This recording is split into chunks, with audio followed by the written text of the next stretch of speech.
mau. Benda ni kena rajin. Kalau tak rajin tak boleh lah. So tadi punya dah habis dah. Kita top up bagi yang sekali lagi kita buat yang pure boleh lah. Dia kena rajin benda ni.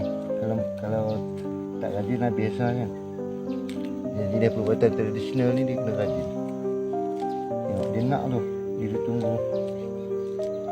Tapi kita nak bagi dia, jangan bagi masa dia nak makan. Bagi sebelum makan.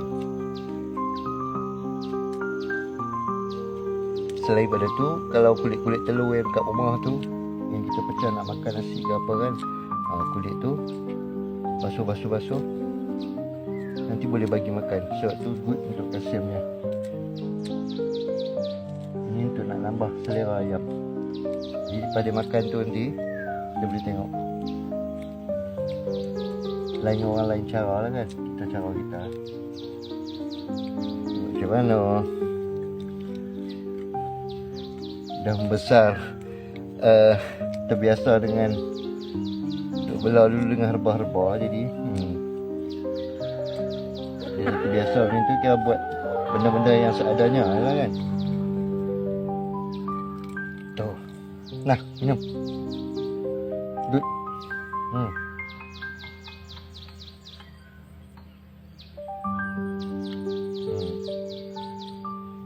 Dia mau.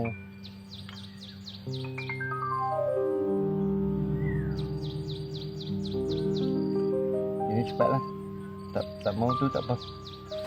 Kita bagi makan ni terus. Mai come.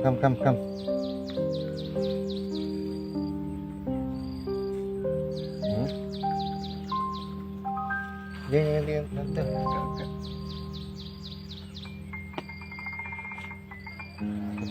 Aku dah pecah lah.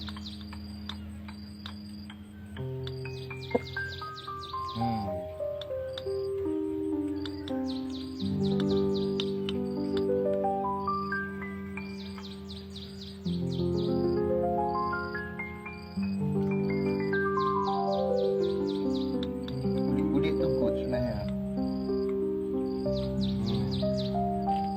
Nah, ambil. Yang ni sihat ni sebenarnya. Tu sihat.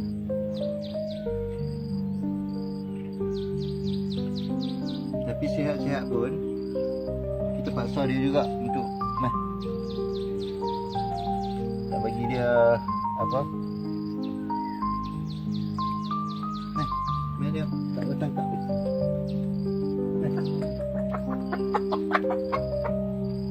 Oi, gemuk.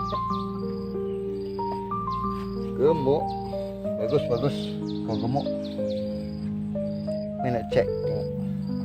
Ada apa-apa. Okey. Mari kita bagi makan ni.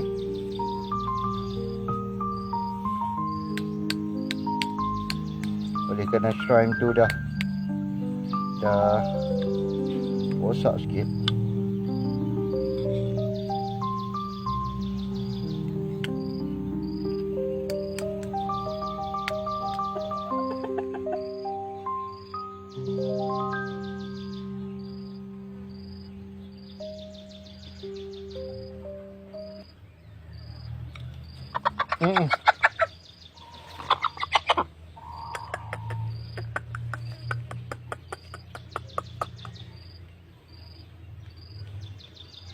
Paksa juga bagi makan.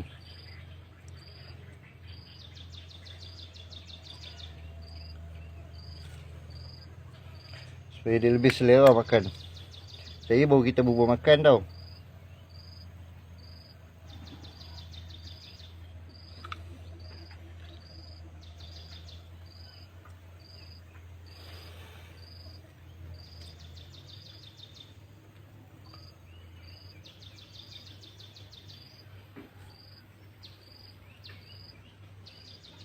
Okay, good.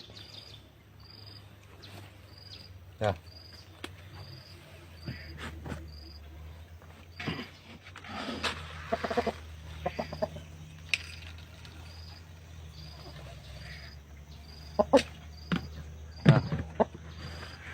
baru bawa makan.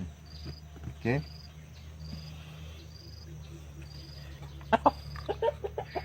Ini kalau nak makan, aku letak juga. Biar bagi dia ni juga. Ini jadi kita basuh. Dah. Okay, thank you.